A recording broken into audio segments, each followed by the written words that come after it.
స్థానిక ఎంపీ సభ్యులు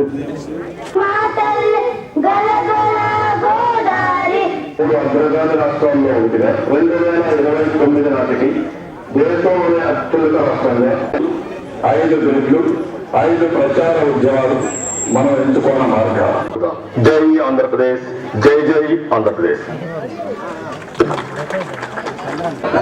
ఇప్పుడు సార్ ఇప్పుడే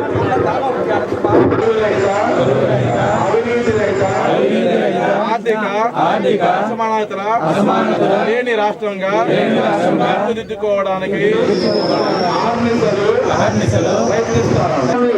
చేపట్టండి. ఈ కార్యక్రమ విధి విధానాలు మండల అభివృద్ధి అధికారి వారికి ఒక దరఖాస్తు చేసుకోవాలి. ఆ విధంగా దరఖాస్తు చేసి ఆధార్ కార్డు మరియు పట్టదారు పాస్ పుస్తకం ఎవరైతే ఇస్తారో జిరాక్స్ కాపీలు వారికి ఎన్టీఆర్ జలసిరి కార్యక్రమంలో భాగంగా అవకాశం ఉంది కాబట్టి అటువంటి వారు ఈ సభ ద్వారా కానీ తర్వాత కానీ దరఖాస్తు ఇచ్చి ఇది ప్రతి సంవత్సరం ఎప్పుడెప్పుడు ప్రభుత్వం యంత్రాంగం అలాగే ప్రజాప్రతినిధులు ఈ ప్రజల దగ్గర వెళ్ళాలి.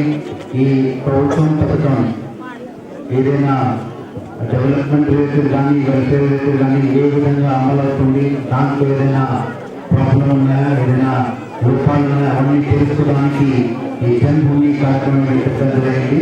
ఈ కార్యక్రమం మీరందరూ సద్వినియోగం చేస్తానని నేను ఆశిస్తున్నాం. ఈసారి జిల్లా వ్యాప్తంగా 60,900 రేషన్ కార్డు కొత్త రేషన్ కార్డు మనం ఇస్తున్నాం. ఈ గ్రామంలో 126 రేషన్ కార్డు రిజిస్ట్రేషన్ చేయడం జరుగుతుంది. కొత్తగా రికార్డ్ మేనేజ్మెంట్ చేయడం అనేది భూమి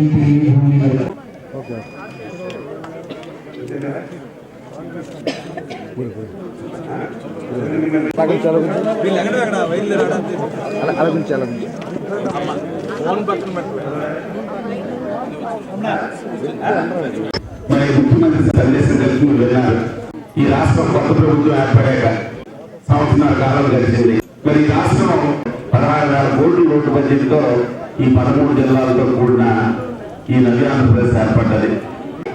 మన ముఖ్యమంత్రి గారు ఒక కార్యదీక్షాపరుడు మన గురించి వేయంబోలు కష్టపడి రోజు 12 గంటలు పనిచేసి ఈ రాష్ట్రాన్ని ప్రగతిలో తీసుకెళ్లే విషయాలు, ఈ రాష్ట్ర ఆర్థిక పరిస్థితులు ప్రజలు తెలియజేయడానికే మరి ఈ జన్మభూమి మా ఊరు కమిటీ ద్వారా ప్రజలు తెలియజేసి ప్రజల అవసరాన్ని మరి తెలుసుకోవడానికి మరి గ్రామానికి సంబంధించి అవ్వచ్చు, వ్యక్తిగత సమస్యలు అవ్వచ్చు, అవి గతంలో మీరు ఎంతవరకు పరిష్కరించాం, మరి ఇంకా ఏం సమస్యలు ఉన్నాయని మరి అర్జీల ద్వారా తెలుసుకోవడానికి అదే జన్మభూమి మా ఊరు కమిటీ దగ్గర రావడం జరిగింది. ఆ రోజు జన్మభూమి అని పెట్టుకున్నాం. ఈ రోజు జన్మభూమి మా ఊరు అని కార్యక్రమం పెట్టుకున్నాం. ఈ కార్యక్రమం ఎప్పుడు విజయవంతం అవుతుందంటే ప్రతి ఒక్కరు కూడా ప్రభుత్వానిదే బాధ్యత కాకుండా గ్రామంలో ఉన్నటువంటి ప్రతి ఒక్క పౌరుడు ఇది నా కార్యక్రమం, మా ఊరు కార్యక్రమం, మేమందరము భాగస్వామ్యం అవ్వాలని ఒక తలంపు మీలో వచ్చినప్పుడే గ్రామాలన్నీ కూడా అభివృద్ధి జరగడానికి అవకాశాలు ఉన్నాయి. ఈరోజు ఈ కార్యక్రమం అంటే ప్రజల అవసరాలు తెలుసుకోవడానికి, ప్రజల బాధలు వినడానికి, ప్రభుత్వం ఇస్తున్నటువంటి సంక్షేమ అభివృద్ధి కార్యక్రమాలు సక్రమంగా అమలు జరుగుతున్నాయా, కార్యక్రమాల్లో ఏవైనా లోపాలున్నాయా, లోపాలుంటే అవి సరిచేసి మళ్ళీ న్యాయంగా ధర్మంగా అర్హత ఉన్న ప్రతి ఒక్కరికి అందించాలనే ఉద్దేశంతోనే ఈ కార్యక్రమాన్ని తీసుకున్నాం.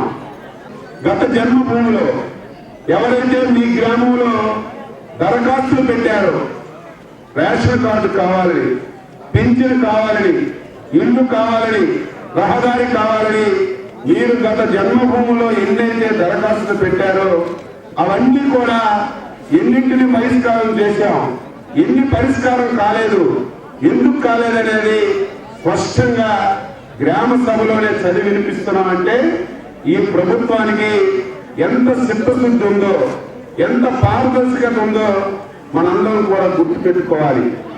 సమర్థవంతమైనటువంటి నాయకుడు, ఆలోచన సరిగా చేసినటువంటి నాయకుడు కష్టాలున్నా అధిగమిస్తారనడానికి ఆంధ్రప్రదేశ్ రాష్ట్రం చంద్రబాబు నాయుడు ఉదాహరణ అని చెప్పి మీ అందరికీ తెలియజేస్తున్నాను.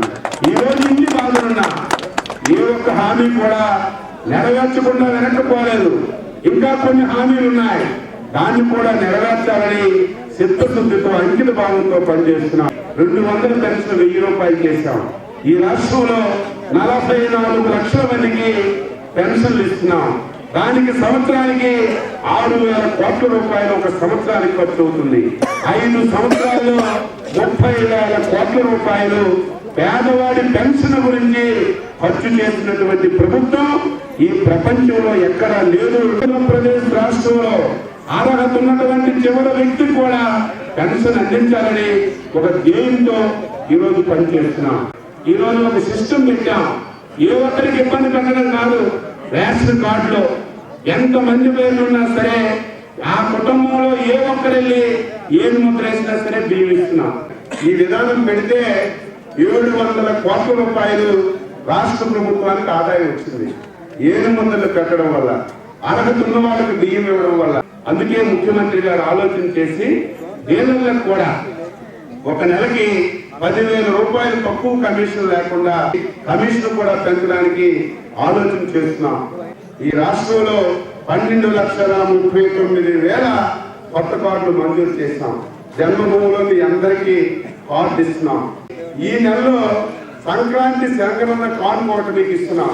290 రూపాయలు ఖర్చు పెట్టి ఈరోజు 6 రకాల కార్డులు ఒక్కొక్కరికి ఇస్తున్నాం.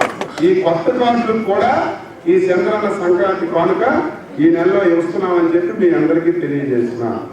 ఈ రాష్ట్రంలో మొత్తం వైద్య విధానాన్ని మార్పు చేయాలని, పేదవాడికి ఒక పైసా ఖర్చు కావడకూడదని ఒక బ్రహ్మాండమైనటువంటి పథకం మన రాష్ట్రంలో మొన్ననే జనవరి 1వ తారీఖున మన ముఖ్యమంత్రి గారు ప్రారంభించారు. ప్రభుత్వమే ఎవరైతే హాస్పిటల్లో డెలివరీ అయ్యారో మేమే ఒక వెహికల్ పెట్టి మీ గ్రామానికి మీ ఇంటికి ఆ వెహికల్ లో డ్రాప్ చేసి 1000 రూపాయల నగదు కూడా అందరికీ ఇవ్వాలని చెప్పి ఒక మంచి కార్యక్రమాన్ని మన ముఖ్యమంత్రి గారు పేదవాడు తెల్ల రేషన్ కార్డున్న ప్రతి ఒక్కరికి కూడా ఏ టెస్ట్ కావాలన్నా, ఈరోజు బ్లడ్ టెస్ట్ కావాలన్నా, యూరిన్ టెస్ట్ కావాలన్నా, ఎక్స్రే కావాలన్నా, ఈసీజీ కావాలన్నా 48 టెస్టులు మీరు ఎవరైనా సరే ప్రభుత్వ హాస్పిటల్లో చేసుకున్న, ప్రైవేట్ హాస్పిటల్లో చేసుకున్న మీ టెస్టులకు అయినటువంటి డబ్బంతా కూడా ఒక్క పైసా కూడా మీకు ఖర్చు లేకుండా ప్రభుత్వమే ఈరోజు ఖర్చు పెడుతుంది. ఇది బ్రహ్మాండమైనటువంటి కార్యక్రమం. దీన్ని అందరూ తెలుసుకోవాలి.